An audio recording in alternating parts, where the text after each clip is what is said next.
Hello friends, आज आपण bandwidth किंवा फ्रिंज विड्थ कशी काढायची ते आपण बघूयात. तर सुरुवातीला आपल्याला बँडविड्थ म्हणजे काय किंवा फ्रिंज विड्थ म्हणजे काय हे समजून घ्यावं लागेल. आपण इंटरफरन्स पॅटर्नमध्ये दोन वेव्ह ज्यावेळेस एकमेकांवरती सुपरइम्पोज होतात त्यावेळेस जो आपल्याला इंटरफरन्स पॅटर्न मिळतो अल्टरनेट मॅक्झिमा आणि मिनिमाचा, म्हणजे कन्स्ट्रक्टिव्ह इंटरफरन्समध्ये आपल्याला मॅक्झिमा मिळतो तर डिस्ट्रक्टिव्ह इंटरफरन्समध्ये आपल्याला मिनिमा मिळतो. आणि त्या पॅटर्नमध्ये जो आपल्याला अल्टरनेट मॅक्झिमा आणि मिनिमा मिळतो इंटरफरन्स पॅटर्नचा, तर त्याच्यामध्ये जे बँड्स मिळतात त्या बँड्सची विड्थ जी आहे तर त्याला आपण बँडविड्थ असं म्हणतो. मग ही बँडविड्थ काढायची असेल आपल्याला तर काय करावं लागेल, तर दोन सक्सेसिव्ह बँडमधलं डिस्टन्स काढावं लागेल. म्हणजे जर का समजा आपण जर या प्रकारच्या इंटरफरन्स बँड्स आपण स्क्रीनवरती जर पाहिल्या तर या ठिकाणी आपण अल्टरनेट बँड्स ज्या आहेत त्या बँड्स इथं घेऊयात. तर ह्या ज्या बँड्स आहेत तर ह्या प्रकारे जर समजा आपल्याला डार्क आणि ब्राईट अशा बँड मिळाले, इंटरफरन्स बँड मिळाले, तर ह्या दोन सक्सेसिव्ह बँडमधलं जे डिस्टन्स आहे याला म्हणायचं बँडविड्थ. म्हणजेच distance between to successive bright band असतील किंवा डार्क बँड असतील, कारण दोन्ही बँडची विड्थ सारखी असते हे आपण पाथ डिफरन्सच्या एक्सप्रेशनमध्ये पाहिलेलं आहे. तर पाथ डिफरन्स जो आहे तो आपण त्याचं एक्सप्रेशन काढलेलं आहे आणि त्याच्यामध्ये आपल्याला पाथ डिफरन्स किती मिळाला होता, तर path difference is equal to small x d upon D एवढा आपल्याला पाथ डिफरन्स मिळाला होता. तर याच्यामध्ये पाथ डिफरन्समध्ये स्मॉल एक्स म्हणजेच distance of band from central band, हे जे एक्स आपण घेतलेलं आहे इथं तर ते distance of band from the central band आहे. Small d is the distance between two sources and capital D is the distance between source and screen. आता हा जो पाथ डिफरन्स आहे त्याच्यावरून आपण तो बँड ब्राईट बँड आहे की डार्क बँड आहे ते ठरवतो. तर पाथ डिफरन्स काढण्यासाठी बँडविड्थ काढण्यासाठी आपल्याला अगोदर पाथ डिफरन्सचं एक्सप्रेशन माहिती पाहिजे आणि मग हे एक्सप्रेशन अश्युम करून आपण काय काढायचे, बँडविड्थ काढायचे. मग या एक्सप्रेशनमध्ये जर पाथ डिफरन्स हा इंटिग्रल मल्टिपल ऑफ वेवलेंथ असेल, म्हणजेच if path difference is equal to n lambda then we get constructive interference or maxima. आपल्याला मॅक्झिमा किंवा कन्स्ट्रक्टिव्ह इंटरफरन्स मिळतो. मग हा पाथ डिफरन्स किती आहे, तर x d upon capital D. आणि याच्याबरोबर जर समजा आपण n लॅम्बडा घेतलं, integral multiple of n lambda. If suppose nth band असेल तर n ची किंमत n येईल आणि nth बँडचं डिस्टन्स आपण xn नी दाखवलं तर xn d upon D is equal to n lambda हे रिलेशन आपल्याला मिळेल.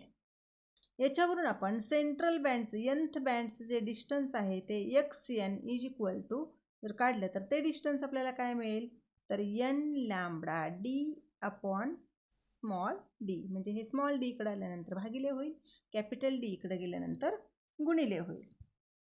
आता या एक्सप्रेशनमध्ये this is the expression for distance of nth band bright band from central band. हे nth ब्राईट बँडचं सेंट्रल बँडपासूनचं डिस्टन्स झालं. आता पुढचा ब्राईट बँड आपल्याला कुठं मिळेल, तर पुढचा ब्राईट बँड समजा आपण घेतला xn+1 म्हणूयात आपण त्याला. xn+1 जर घेतला तर जो आपण बँड घेतलेला आहे त्यासाठी हे एक्सप्रेशन काय होईल, तर n ची किंमत येईल n+1. n+1th बँड असेल तर आणि lambda D upon D. Lambda is the wavelength, capital D is the distance between source and screen, and small d is the distance between two sources. This is the n+1th band. And now the distance between two successive band is nothing but bandwidth or fringe width. म्हणजेच ह्या दोघांच्या मधला difference म्हणजेच xn+1 - xn आणि ह्या दोघांची जर आपण वजाबाकी केली तर इथं लॅम्बडा डी अपॉन डी हे दोघांमध्ये पण आहे, ते कॉमन निघेल आणि ब्रॅकेटमध्ये n प्लस 1 मायनस n, तर प्लस n मायनस 1 कॅन्सल होईल आणि फक्त काय राहील खाली शिल्लक 1 राहील. म्हणजेच इथं n प्लस 1 मायनस n हे n कॅन्सल होईल आणि काय राहील फक्त 1 राहील. 1 into lambda D upon d म्हणजेच लॅम्बडा डी अपॉन डी.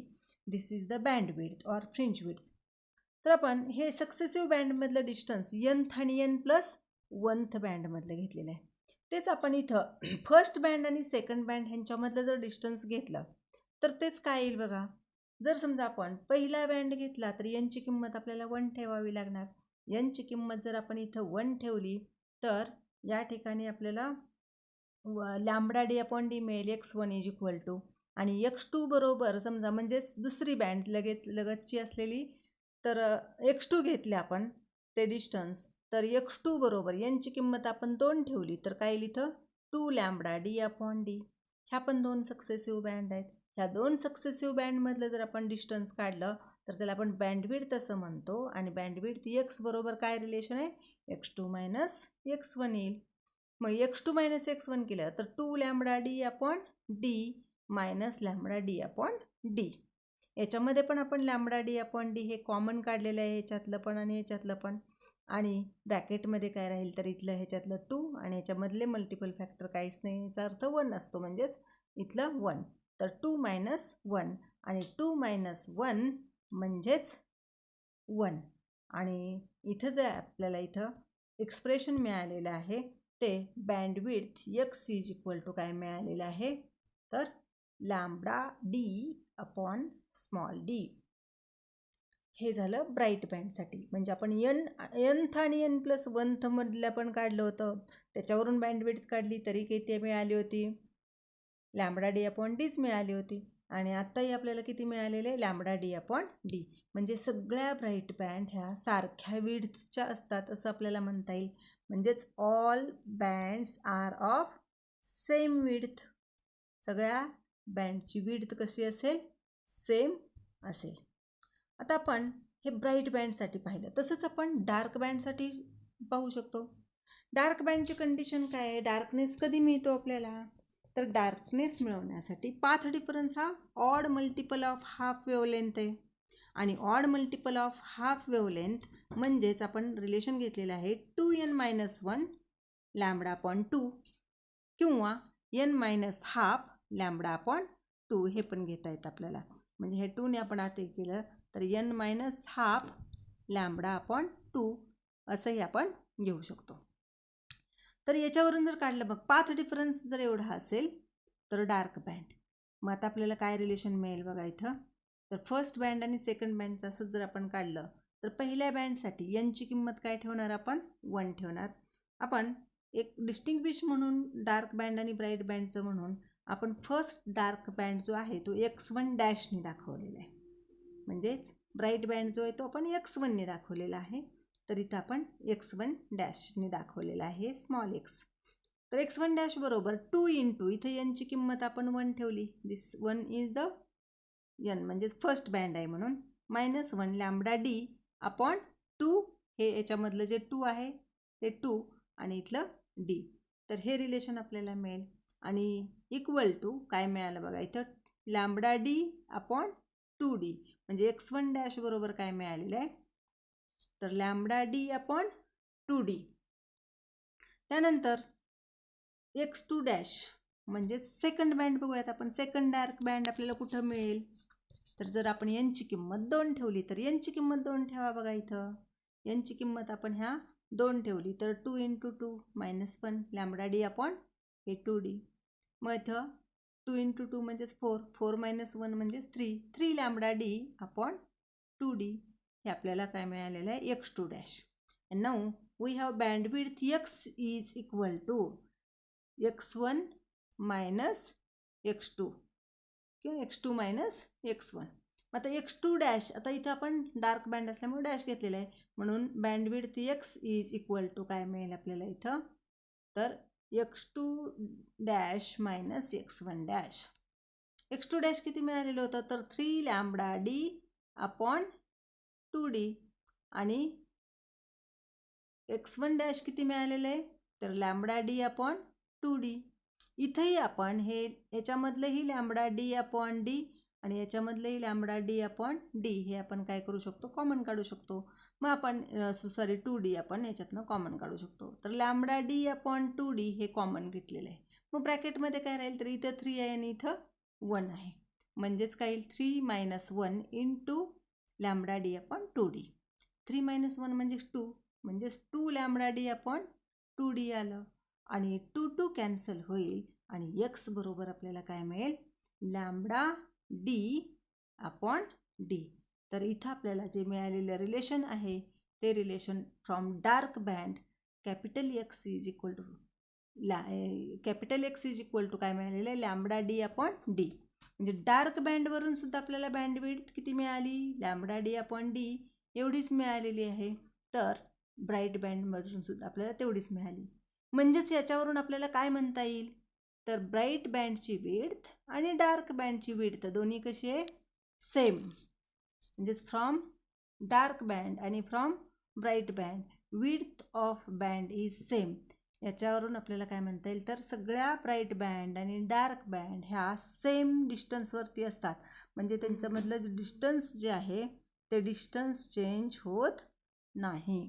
तर या प्रकारे आपल्याला ह्या ज्या आहेत त्या सेम डिस्टन्सवरती मिळतात. याला आपण इक्वी स्पेस्ड असं म्हणतो. आणि याच्यावरून आपल्याला काय म्हणता येईल, मग dark and bright bands are equispaced. तर त्याच्यासाठी आपल्याला इक्वी स्पेस्ड दाखवा म्हणून जर एक्सप्रेशन विचारलं सेपरेटली आपल्याला 2 मार्कासाठी हे विचारू शकतात. तर यामध्ये आपल्याला काय काय सांगावं लागणार आहे, तर डार्क बँड आणि ब्राईट बँड ह्या दोन्हीवरून आपण काय करायचे, बँडविड्थ काढायचे. दोन्हीची बँडविड्थ आपल्याला सेम मिळते. डार्क बँडची पण बँडविड्थ तेवढीच मिळते आणि ब्राईट बँडची. ओनली बँडविड्थचं एक्सप्रेशन विचारलं तर तुम्ही कुठल्याही एकावरून काढलं तरी चालेल. म्हणजे फक्त ब्राईट बँडवरून तरी काढा किंवा फक्त डार्क बँडवरून तरी काढा. म्हणजे ब्राईट बँडवरून जर काढलं तर लॅम्बडा डी अपॉन डी एवढंच लिहायचं. इथं स्टॉप करायचं. आणि जर डार्क बँडवरनी म्हणजे इक्वी स्पेस्ड दाखवा असं जर म्हणलं तर मग मात्र काय करावं लागेल आपल्याला, तर ह्या डार्क बँडवरून पण काढावी लागेल. आणि डार्क बँडवरून पण आपल्याला x इज इक्वल टू काय दाखवावं लागेल, इथं x is equal to lambda D upon D. दोन्हीची सेम आहे म्हणून दोन्ही एक्सप्रेशनवरून मिळालेली बँडविड्थ सेम आहे म्हणून आपल्याला इक्वी स्पेस्ड असं म्हणता येईल. तर हा क्वेश्चन जो आहे तो फक्त कसा विचारलेला आहे त्याप्रमाणे त्याचं आन्सर हे फ्लेक्झिबल असणार आहे. आता याच्यामध्ये पुस्तकामध्ये आणि ह्याच्यामध्ये काय फरक आहे तो पण आपण बघूया. तर पुस्तकामध्ये नोटेशन्स जे आहेत तर त्या नोटेशन्समध्ये आपण जे इथं एक्सनी दाखवलेलं आहे हे जे डिस्टन्स पाथ डिफरन्समध्ये, तर पाथ डिफरन्सच्या एक्सप्रेशनमध्ये हे जे डिस्टन्स आहे ते पुस्तकामध्ये वायने दाखवलेलं आहे. म्हणजेच तिथं path difference is equal to y small d upon capital D.